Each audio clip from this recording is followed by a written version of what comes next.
Donc, du coup, on va commencer ce webinaire. Bonjour à toutes et à tous. Merci d'être présents aujourd'hui avec nous. Moi, je suis Carla Gauthier. Je suis responsable du développement Île-de-France et métropolitain chez Biocénis. Et aujourd'hui, vous allez donc assister au webinaire Comment élaborer sa stratégie biodiversité, organisé par Biocénis. Et on a la chance d'avoir deux intervenants avec nous. Donc, pour vous présenter ce webinaire, il y aura Laura Floch, chargée de projet biodiversité chez Biocénis. Yves Bousquet, directeur de projet communication, notamment sur entreprises engagées pour la nature à l'Agence régionale de biodiversité Occitanie, et Enora Kergoat, chef de projet Jack Biodiversité à BPI France.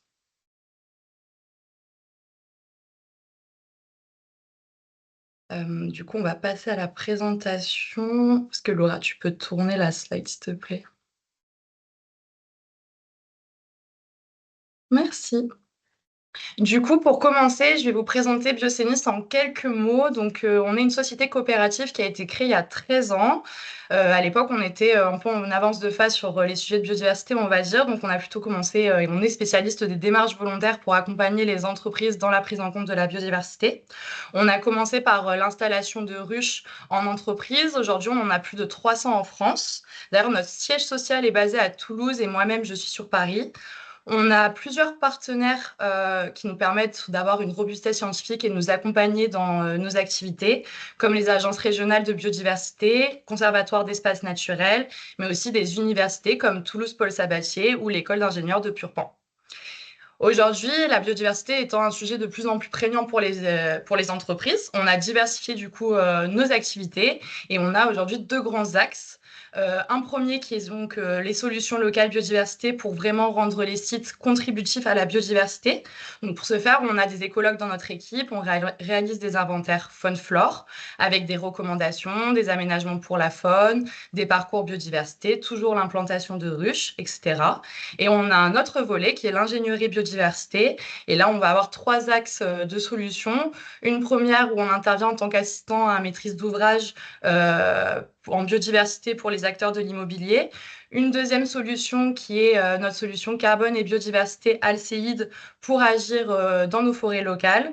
Et un troisième axe, du coup, qui est la stratégie biodiversité. Donc, comment intégrer la biodiversité au sein des stratégies des entreprises. On peut le faire de différentes manières, comme par exemple au sein du dispositif Entreprises engagées pour la nature, dont nous faisons nous-mêmes partie en tant qu'entreprise. Et nous avons été récemment sélectionnés comme experts par BPI France pour accompagner les entreprises dans le JAG Biodiversité. Ce sont des dispositifs qui vont vous être présentés lors de ce webinaire. Et maintenant, je laisse la parole à ma collègue Laura Floch pour qu'elle puisse continuer la présentation.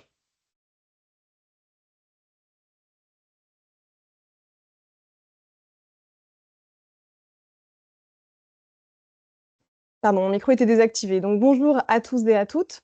Donc nous, on va voir ensemble les différentes notions sur la biodiversité qui vont vous être essentielles pour faire construire votre démarche biodiversité.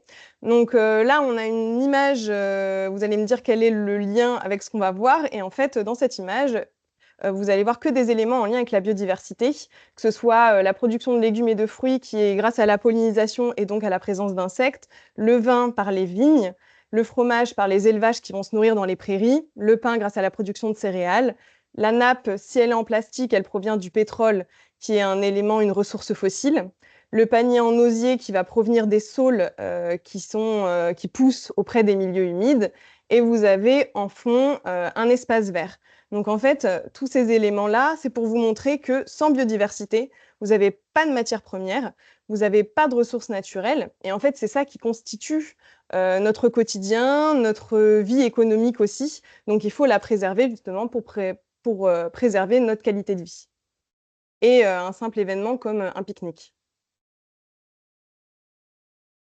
Bon, plus sérieusement, la définition de la biodiversité, donc vous avez 3 niveaux de diversité. Vous avez la diversité des milieux, donc là, ça peut être une savane, la mer, votre jardin ou une mare au fond de votre jardin. Vous avez une diversité d'espèces qu'on va retrouver au sein de ces différents milieux. Donc voilà, par exemple, cette image, les lions, zèbres, éléphants. Et vous avez ensuite une diversité dite génétique. Donc là, en fait, chaque individu a son propre patrimoine génétique. Donc ça se voit très bien avec l'espèce humaine, où physiquement, On a tous des différences assez visibles, mais c'est aussi le cas sur tous les êtres vivants, les plantes, les animaux également. L'autre notion très importante, c'est la notion d'interaction entre ces trois niveaux de diversité. Vous avez les individus qui vont interagir entre eux, vous avez aussi les espèces qui vont interagir entre elles et qui vont interagir dans les milieux et se déplacer aussi dans différents milieux. D'où le fait que la biodiversité, c'est assez complexe par rapport à toutes ces interactions. Une autre notion très importante, c'est la notion de service écosystémique. Donc les services écosystémiques, qu'est-ce que c'est? Ce sont les services qui vous sont rendus par la biodiversité gratuitement. Donc c'est une approche qui est effectivement assez anthropocentrée. Il y a 4 types de services écosystémiques qui ont été définis. Il y a les services de soutien.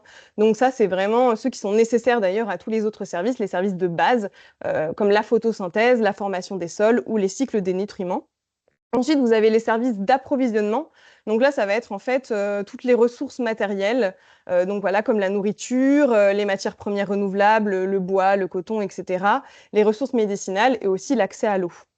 Vous avez ensuite les services dits de régulation.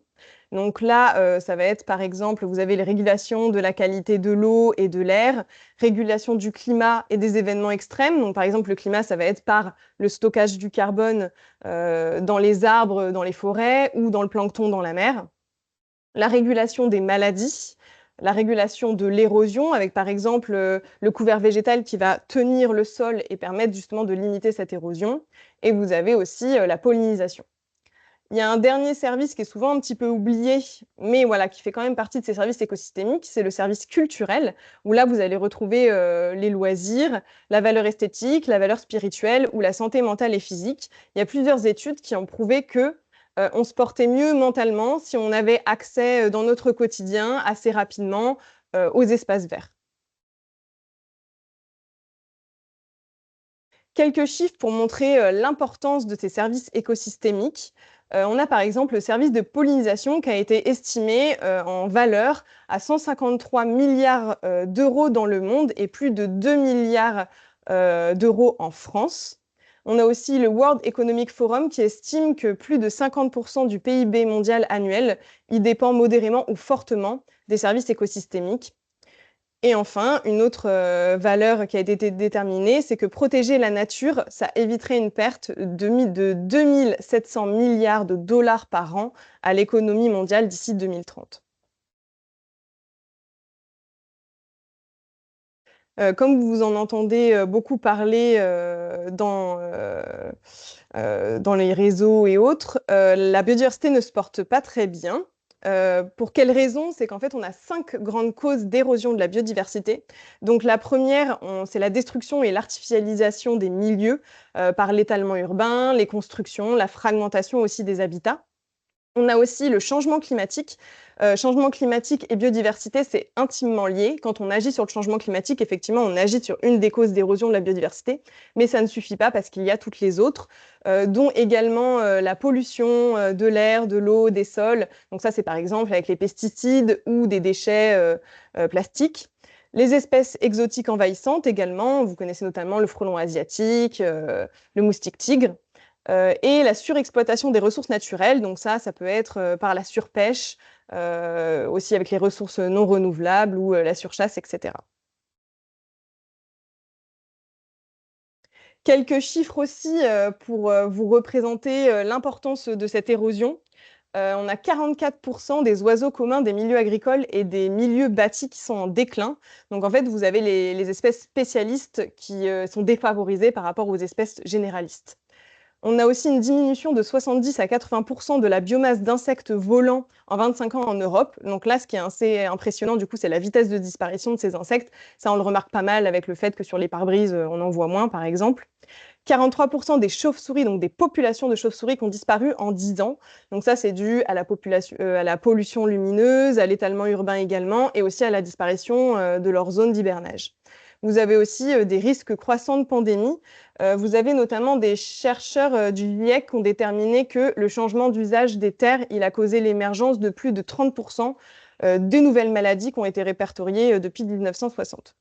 Donc en fait, tout ça pour dire que le taux d'extinction des espèces, il est 100 à 1000 fois plus rapide que la normale depuis 1950. C'est pour ça qu'on parle de 6e extinction de masse. Aussi, important, du coup, un peu de contexte réglementaire. Au niveau mondial, vous avez la COP 15 qui fixe la feuille de route pour la biodiversité. Donc elle a défini 4 grands objectifs, dont par exemple, mettre un terme à l'extinction des espèces menacées par l'homme ou, mettre en œuvre des financements pour la biodiversité. Et découlent de ces 4 grands objectifs 23 cibles d'action à atteindre d'ici 2030. Donc vous en avez une dont on a pas mal parlé, c'est le fait de protéger 30 des terres et 30 des mers d'ici l'horizon 2030. Et il y en a une autre cible qui concerne directement les entreprises. Donc c'est la cible 15, impact et dépendance des entreprises, dont l'objectif est d'encourager à évaluer et divulguer régulièrement risques, dépendance et impact sur la biodiversité tout au long de vos opérations. On descend un peu d'une échelle, donc là, le contexte européen. Vous avez la taxonomie européenne. Donc là, en fait, elle classifie les activités des entreprises qui ont un impact favorable sur l'environnement et elle oriente les flux financiers vers ces activités plus vertes. Donc là, il y a 6 objectifs à atteindre. Je ne vais pas tous vous les citer, de toute façon, vous aurez la diapositive, mais c'est lié au changement climatique, à la préservation des ressources, à la pollution et à la protection des écosystèmes, donc un peu voilà, aux différentes causes d'érosion de la biodiversité. Vous avez également la CSRD, dont l'objectif est d'améliorer le reporting extra-financier des entreprises et de les standardiser pour qu'ils puissent être comparés. Donc ça, on en a entendu beaucoup parler aussi en ce moment, notamment avec la loi Omnibus, où il y a eu plusieurs changements. Actuellement, les entreprises concernées, c'est celles qui ont plus de 1000 employés et plus de 50 millions de chiffres d'affaires ou 25 millions de total bilan. Donc là, la norme qui concerne la biodiversité, c'est la norme ESRS E4. Et enfin, le contexte du coup, national. Donc c'est la stratégie nationale biodiversité, donc elle est portée par le gouvernement et par l'OFB, donc l'Office français de la biodiversité et elle a plusieurs ambitions, pareilles pour 2030. Donc il y a 4 axes stratégiques qui ont été définis: réduire, les pressions sur la biodiversité, restaurer la biodiversité, mobiliser les acteurs, dont les entreprises et garantir, des moyens pour atteindre ces ambitions, dont des moyens financiers. Donc là, on a la mesure 31, dont l'objectif est d'accompagner les entreprises pour renforcer leur engagement et accroître la transparence de leurs actions en matière de biodiversité. Donc c'est 31 mesures parmi 39 mesures. Vous avez aussi un groupe de travail qui a été monté, donc c'est le Rockler Entreprise et Biodiversité, et eux, ils ont travaillé pour identifier les risques et les leviers dans 6 secteurs. Donc ça, vous pourrez retrouver des liens pour justement avoir accès aux résultats de ces groupes de travail.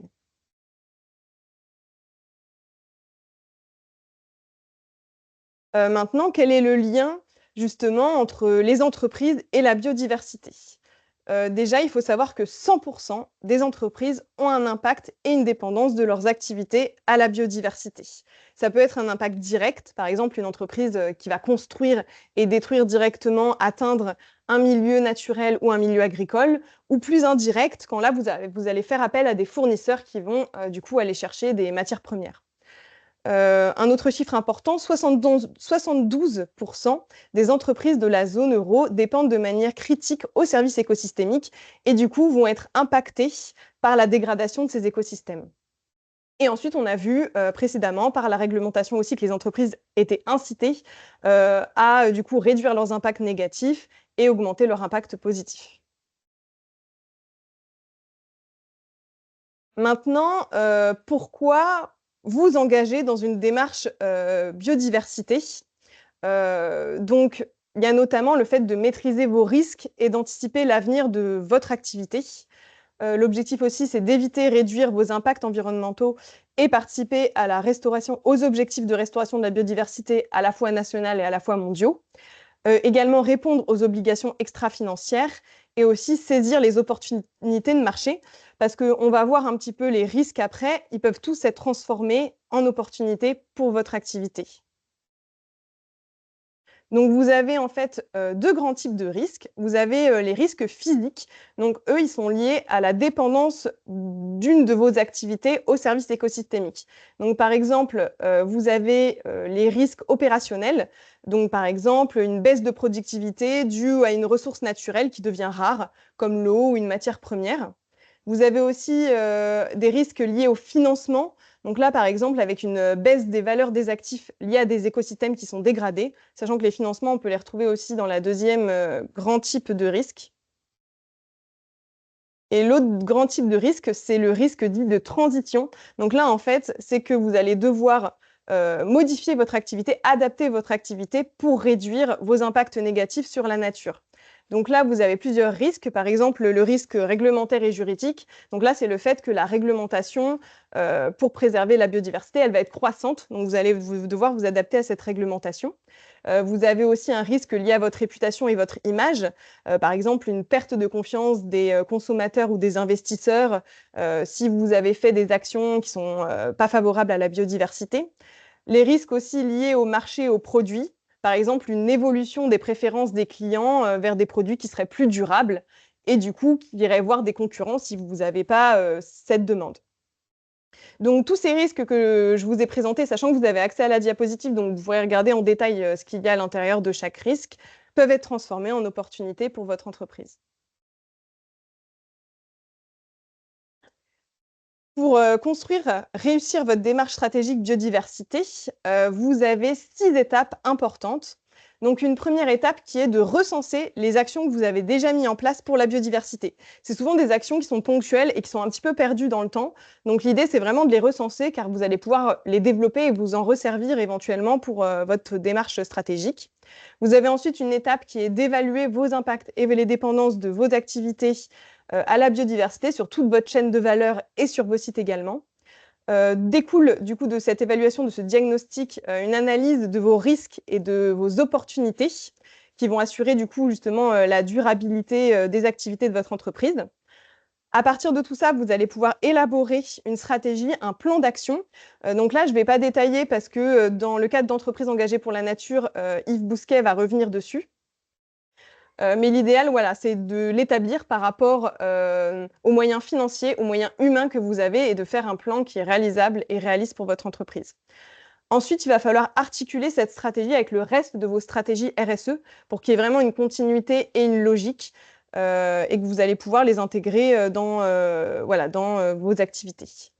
Et enfin, l'idée, ça va être de valoriser votre stratégie. Donc là, il va y avoir plusieurs manières aussi de le faire et donc réaliser un reporting extra-financier, même si vous n'êtes pas soumis à la CSRD.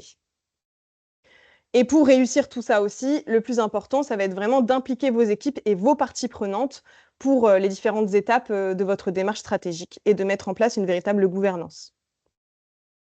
Vous avez plusieurs outils qui sont disponibles pour vous aider à mettre en place ces diagnostics, enfin ce diagnostic d'impact dépendance notamment. Donc, vous avez l'outil Encore, l'outil du SBTN Materiality Screening Tool et également le GBS. Vous avez aussi des outils qui peuvent vous aider à analyser vos risques et vos opportunités. Donc là, vous avez notamment Biodiversity Risk Filter et Water Risk Filter de la WWF. Et pour les risques liés à vos sites, vous pouvez utiliser l'outil IBAT. Sachant que tous ces outils sont en anglais, donc voilà, il faut avoir des petites bases en anglais pour les utiliser. Et vous avez juste le GBS qui n'est pas gratuit, sinon tous les outils sont largement accessibles. Ensuite, vous avez aussi des méthodologies qui peuvent vous aider pour construire votre démarche. Vous avez le TNFD et le SBTN qui sont aussi en anglais. Et après, vous allez voir par la suite, du coup, entreprise engagée pour la nature et le diagnostic biodiversité qui vous donne une méthodologie pour construire votre démarche biodiversité. En plus de ces outils, vous avez des plateformes. On a notamment le MOOC Biodiversité et entreprise monté par la LPO, donc, qui peuvent vous guider. Il y a aussi du coup BPI France qui a lancé un kit biodiversité. Vous avez aussi Entreprise et biodiversité, les clés pour agir, qui est un guide du MEDEF, librement accessible. Et il y a le WWF qui a lancé sa plateforme Lab Transition Nature, donc pareil, dans l'objectif de guider les entreprises dans leur démarche biodiversité. Et tout ça, vous pouvez les retrouver sur la plateforme Entreprise et biodiversité de l'ORE. Là, vous allez en fait avoir des barres de recherche par rapport à vos objectifs, à votre secteur d'activité. Donc, vous avez juste à rentrer ça et du coup, ce site va vous sortir les outils dont vous pouvez avoir besoin ou des plateformes d'aide également. Donc, tout ça, vous les retrouverez en lien sur cette diapositive. Et je vais laisser la parole du coup à Enora Cargoat pour vous présenter le diagnostic biodiversité.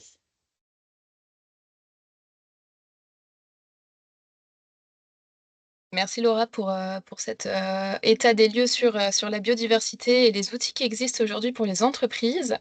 Moi, je vais vous parler d'un des outils qu'a évoqué Laura en particulier, le Diag Biodiversité. Donc, c'est un diagnostic qui est porté aujourd'hui par BPI France et l'Office français de la biodiversité. Je vais revenir dessus juste après. J'ai pas la main, par contre, pour Pardon, je passer m'en les occupe. slides, Laura, donc je veux bien ouais, que tu m'aides là-dessus. Merci. Déjà peut-être un rapide, rappel sur, qui est BPI France. Je ne sais pas si vous nous connaissez tous, et toutes. Nous, BPI France, hein, on est la banque publique d'investissement. On est détenu à 50 par l'État et 50 par la Caisse des dépôts et on a une mission, hein, de gestion de fonds, d'octroi de fonds, publics notamment. Et on le fait ça sur, 7 métiers phares aujourd'hui, hein, qui sont portés par la BPI, qui sont tout ce qui concerne le financement, la garantie, l'investissement, l'innovation, l'international, la création et le dernier dont je vais vous parler aujourd'hui, le métier d'accompagnement, qui est un métier qui n'a aucun lien avec tout ce qu'on peut faire dans le secteur bancaire, mais qui est vraiment un métier d'accompagnement humain des dirigeants et des entreprises, sur tout ce qui va être de la formation, du conseil, de la mise en relation et ce type d'accompagnement humain.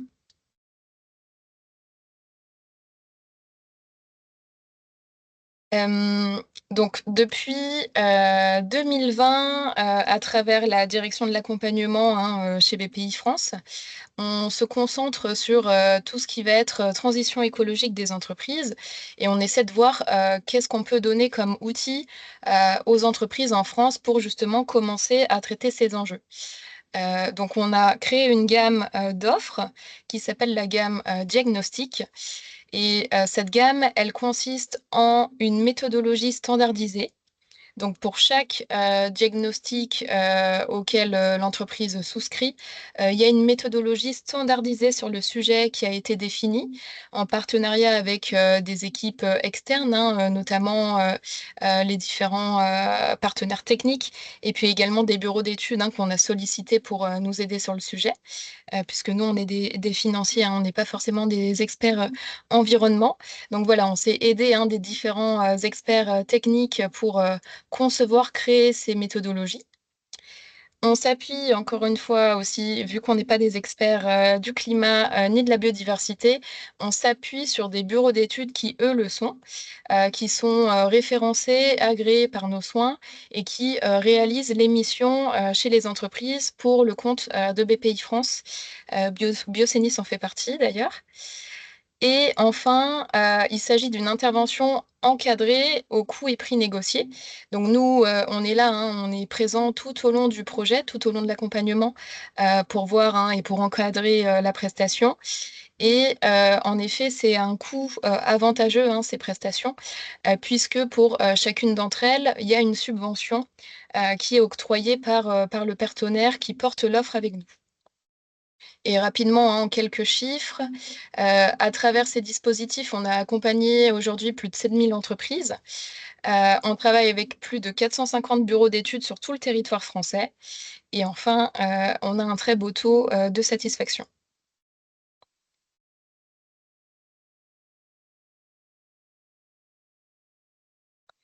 Et donc, cette gamme diagnostic, qui était très axée climat, hein, jusqu'à aujourd'hui. On abordait notamment tout ce qui était bilan gaz à effet de serre, tout ce qui était éco-conception, tout ce qui était aussi performance énergétique des bâtiments. On a voulu l'ouvrir et également intégrer le sujet biodiversité, et c'est de là qu'est né le Diag Biodiversité. Donc voilà, ces derniers mois, hein, on a échangé, construit avec l'Office français de la biodiversité et des experts techniques, qui nous ont appuyés, hein, sur la création de l'offre, pour proposer aux entreprises, cette offre du nom de Diag Biodiversité.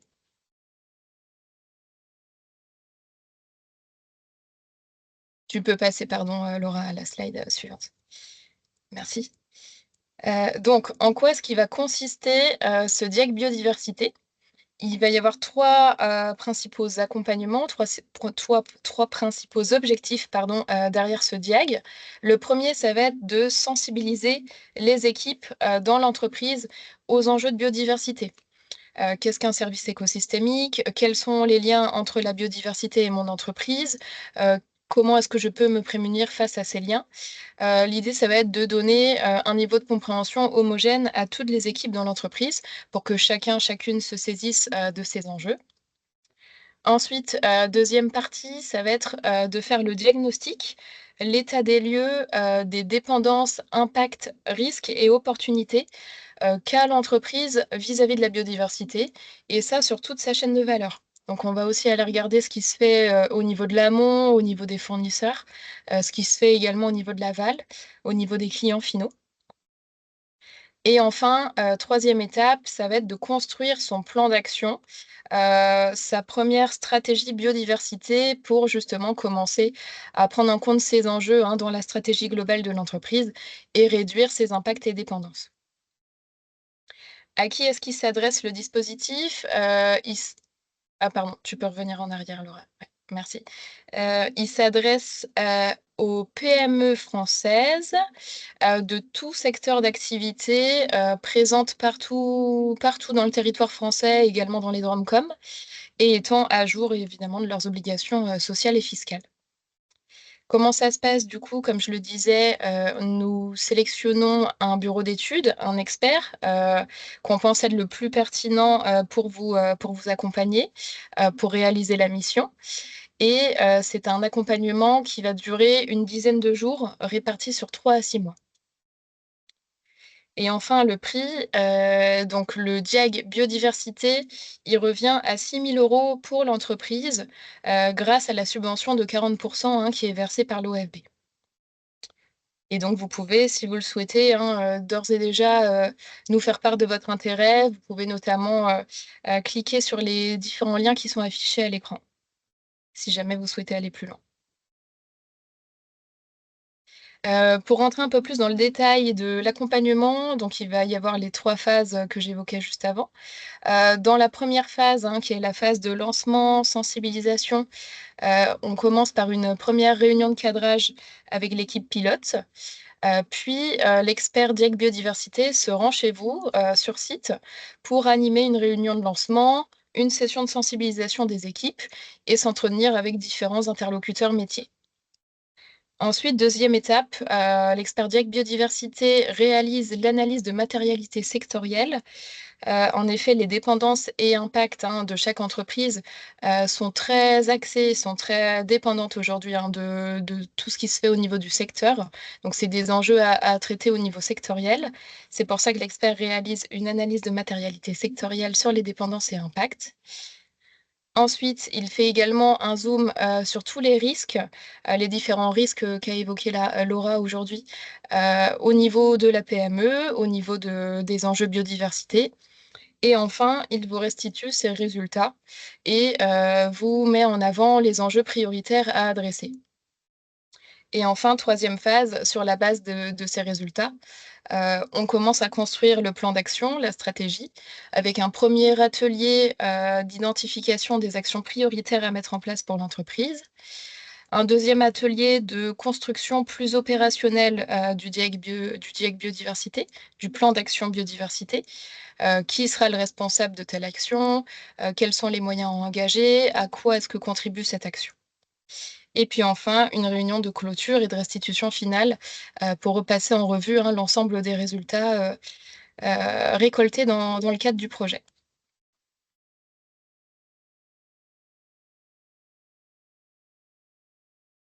Ici, je vous partage un retour d'expérience, d'une entreprise qu'on a pu accompagner à travers son DIEC biodiversité. Donc cette entreprise, en l'occurrence, c'est une entreprise PME du secteur de l'emballage. Elle est basée en Bourgogne-Franche-Comté et elle, réalise, des big bags, des conteneurs, hein, de contenance, type big bag. Donc c'est une entreprise qui aujourd'hui emploie une trentaine de salariés, qui fait 7 à 8 millions d'euros de chiffre d'affaires et le contexte était que, c'était une entreprise qui était déjà assez engagée sur des aspects, climat et notamment décarbonation. Elle avait déjà réalisé son bilan gaz à effet de serre, elle avait rejoint le parcours de la Convention des entreprises pour le climat et elle avait déjà commencé à essayer de, défricher le sujet biodiversité par elle-même, en formalisant son plan d'action entreprise engagée pour la nature. Et donc, ce qu'a permis le DIAC biodiversité pour cette entreprise, c'est d'avoir déjà les résultats du diagnostic impact et biodiversité, également risque, donc impact et dépendance pardon, à la biodiversité et également risque, ce qui a permis pour elle d'identifier les enjeux principaux qu'elle n'avait pas jusqu'ici en tête. Et ça a permis également de formaliser un plan d'action beaucoup plus opérationnel et beaucoup plus axé aussi sur toute la chaîne de valeur et tout le métier de l'entreprise. Voilà. Et sur la slide d'après, vous avez quelques exemples de ce que ça a pu donner, donc quelques exemples de livrables qui ont été poussés par l'expert DIAC Biodiversité à l'entreprise, donc notamment en haut à gauche, la synthèse des enjeux biodiversité. Impact et dépendance. À droite, vous avez un zoom notamment sur l'artificialisation des sols sur le site de l'entreprise. Et enfin, en bas, vous avez la structure du plan d'action qui vous est communiqué par l'expert en fin de diagnostic. Et il s'agit d'ailleurs d'un plan d'action qui permet derrière de déposer sa demande auprès du programme Entreprises engagées pour la nature. Et je vais pouvoir passer la parole à Yves qui va vous parler un peu plus en détail de ce programme. Et juste avant de vous laisser, pardon, si jamais vous souhaitez échanger avec quelqu'un de BPI France sur ce diagnostic biodiversité, vous avez nos différents chargés de coordination climat et biodiversité à l'échelle nationale. Donc voilà, n'hésitez pas à prendre leur contact et puis à vous adresser à eux si jamais vous souhaitez en savoir plus. Merci. Laura, Carla, si vous voulez, je peux prendre les questions qu'il y avait dans le chat pour le DIAC biodiversité avant de passer à la présentation de Yves.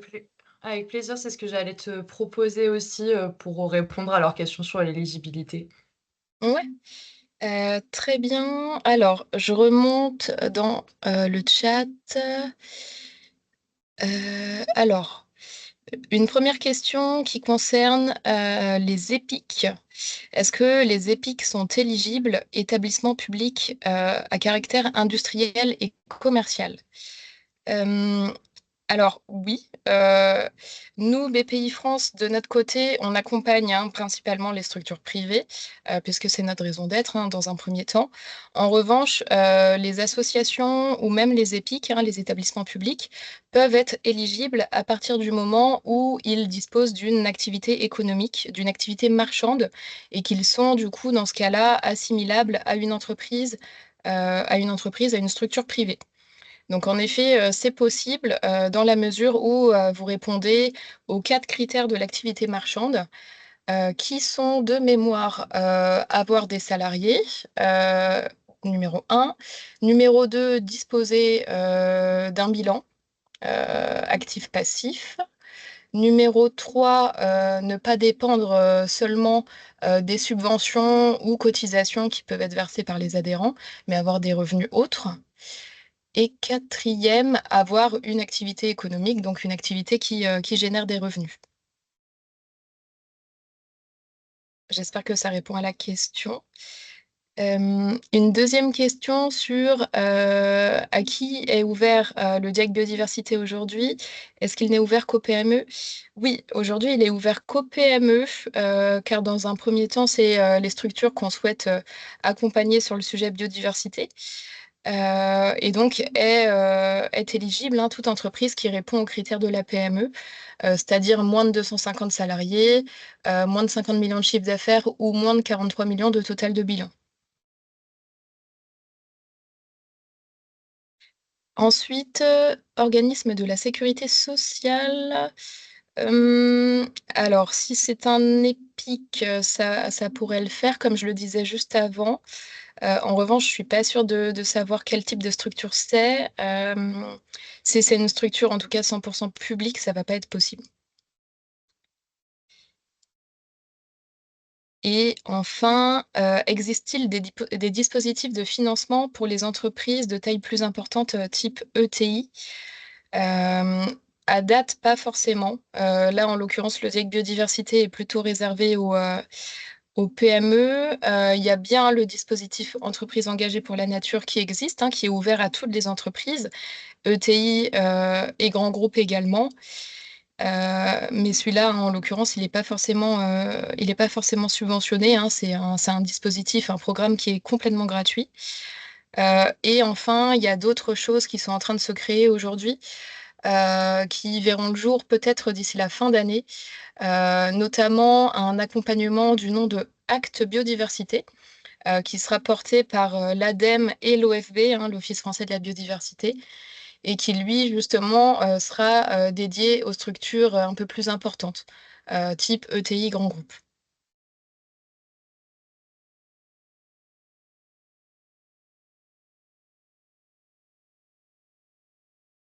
Et d'ailleurs, j'en profite juste, il y avait aussi une question dans questions et réponses pendant qu'on continue de régler le problème du micro. Et la question, c'était, est-ce que des associations locales connaissant bien le territoire peuvent-elles travailler main dans la main avec les BE choisis lors des diagnostics biodiversité?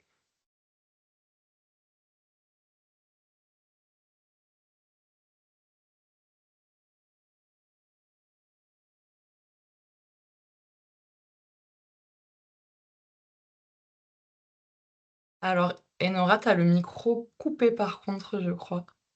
Pardon, excuse-moi, je l'avais désactivé entre-temps.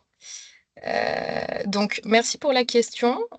En effet, à date, on a agréé une cinquantaine d'experts, de différents bureaux d'études ou associations. Donc c'est pas forcément, hein, des bureaux d'études, uniquement qui peuvent réaliser les diag biodiversité. C'est des structures, hein, de n'importe quel type, qui maîtrisent les enjeux, biodiversité. Et donc, en l'occurrence, il serait, tout à fait possible, aujourd'hui, d'accompagner des clients, hein, si jamais vous êtes, une structure qui maîtrise la biodiversité et que vous souhaitez accompagner des clients à vous. Mmh.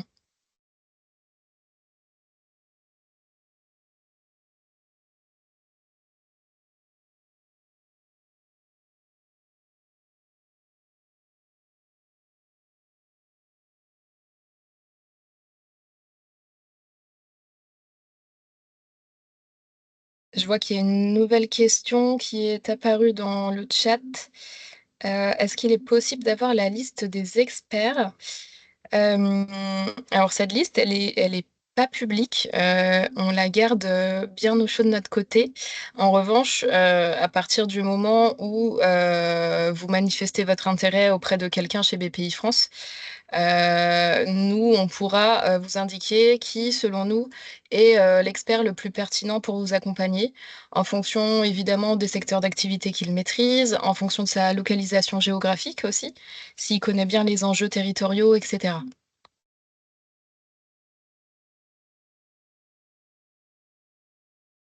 Du coup, on est désolé, on n'a pas réussi à résoudre ce problème de son. Du coup, je vais essayer de vous présenter la diapositive, de de monsieur Yves Bousquet. Je connais un petit peu le dispositif, donc voilà, je vais vous présenter ça. Donc voilà, l'objectif de l'initiative, après par contre, vous pouvez mettre vos réponses liées à Entreprises engagées pour la nature, dans le Q&A, et puis il pourra y répondre vous répondre directement. Donc l'objectif de cette initiative, c'est de faire émerger, reconnaître et valoriser les plans d'action en faveur de la biodiversité, donc portés par les entreprises. En tout cas pour les structures qui ont un impact, voilà, direct ou indirect, comme j'en parlais au début, sur la biodiversité, tout en étant dépendante d'un certain nombre de services écosystémiques. Donc comment est-ce que vous pouvez vous engager, dans ce dispositif? Donc vous avez 3 étapes. Donc la première étape, c'est d'adhérer au programme, au plus haut niveau de votre entreprise. Donc là, il y a 10 principes communs qui, vous sont présentés à la fin de la diapositive. Donc il faut, voilà, signer, du coup, cette adhésion. Ensuite, vous allez, faire votre engagement dans le programme. Donc en fait, formaliser dans l'année qui suit un plan d'action pluriannuel. Donc vous fixez vous-même la durée de votre engagement. Donc c'est sur une période de 2 à 4 ans. En tout cas, c'est ce qui est recommandé. Et ensuite, après que vous ayez déposé ce plan d'action, vous obtenez, la reconnaissance entreprise engagée pour la nature, donc sur un base, d'un bilan d'exécution, du plan d'action que vous avez réalisé, que vous réalisez tous les 2 ans et à terme de celui-ci. Donc il permet d'accéder, selon les résultats obtenus, à un des niveaux de reconnaissance. Alors, Eh ben, c'est parfait. Ah, super. C'est parfait, ça fonctionne. tout arrive. Donc, Euh, je vous laisse prendre la main. Merci. D'un coup, où en sommes-nous? Ici, on a ce que vient de décrire Laura de manière un peu plus visuelle. Cette première étape d'adhésion, où on a aussi l'intérêt du diag biodiversité qu'a décrit Enora, qui intervient à ce stade. Donc, cette première année, au cours de laquelle, entre diagnostic et préparation du programme d'action, vous pouvez préparer votre basculement dans l'engagement. Après, il y a l'engagement lui-même, donc 2 ou 4 ans, avec quoi qu'il en soit, de toute façon, au terme de 2 ans, une évaluation et éventuellement un renouvellement si vous êtes engagé pour 2 ans au départ, pour 2 ans supplémentaires. Ce qui est intéressant ici, c'est peut-être par rapport à la diapo suivante, c'est la question de la recevabilité, de l'analyse, de la proposition que vous faites de plan d'action. Aujourd'hui, c'est géré par l'Office français de la biodiversité, qui est le porteur de ce programme, de ce dispositif Entreprises engagées pour la nature, dont les agences régionales de la biodiversité sont les représentants ou les développeurs locaux. Il est envisagé donc une territorialisation d'une partie de ces phases de validation et de recevabilité, c'est-à-dire que les agences régionales de la biodiversité, il y en a 13 en France, seront en charge de l'évaluation des plans d'action d'un certain type d'entreprise, donc avec une proximité du terrain plus grande. Sur la diapo suivante, donc à laquelle, en fait, je commente une diapo qui a déjà disparu, donc ne bougez plus, c'est là, voilà. Ici, on a sur cette diapo les différentes étapes de construction du plan d'action. La première étape, c'est comprendre, dresser un état des lieux. Je retiendrai, je vais le détailler après, la question de la chaîne de valeur. La deuxième étape, c'est l'action, avec la mise en place d'un plan d'action volontaire, où on va déterminer un cadre général du plan d'action lui-même, définir bien évidemment des moyens financiers, humains et matériels, mais les choses que vous avez entendues tout à l'heure dans le cas du DIAG, et la définition des actions SMART, je vais y revenir, pour cadrer ce plan d'action. Et bien évidemment, il y a une phase d'analyse et d'amélioration, avec en ayant en tête tout au long de cette phase de construction du plan d'action, ce qu'on appelle les facteurs clés transverses, donc les expertises et les données robustes, l'implication des parties prenantes internes et externes, c'est important, on va le voir, d'essayer de mobiliser les salariés et les acteurs de l'entreprise, et bien évidemment la contribution aux politiques de biodiversité et des stratégies locales. Donc sur la diapo suivante, on revient. Non. Allô? Oui, donc les critères SMART. SMART, c'est spécifique, mesurable, additionnel et pertinent, réaliste, temporellement cadré. Ce sont vraiment ces critères qui doivent structurer la réflexion et la construction du plan d'action. Spécifique, bien évidemment, c'est des actions liées à la biodiversité, mesurables. Développer, bien évidemment, il faut des indicateurs et des objectifs additionnels et pertinents. C'est-à-dire qu'on va, juste sur ce point, aller au-delà d'actions déjà menées. On peut être une entreprise qui a déjà commencé à travailler sur le sujet, et donc le travail sur le plan d'action entreprise engagée pour la nature doit, tout en prenant en compte, tout en ayant en tête ces actions qui sont déjà menées, aller au-delà et proposer des actions nouvelles. Et bien évidemment, il y a cet effet réel sur la biodiversité. Il ne s'agit pas de faire du greenwashing. Il faut réellement envisager des actions concrètes qui ont un effet sur cette biodiversité, réaliste. Voilà. Il s'agit de faire quelque chose qui était la dimension de l'entreprise, en fonction de ses moyens humains, matériels, de son activité, de ses objectifs. temporellement encadré, on l'a vu, c'est 2 ans, 4 ans sur la durée du plan d'action, et également chacune des actions qui sont dans le plan lui-même doivent être inscrits sur un planning avec une temporalité identifiée. Si on passe à la slide suivante.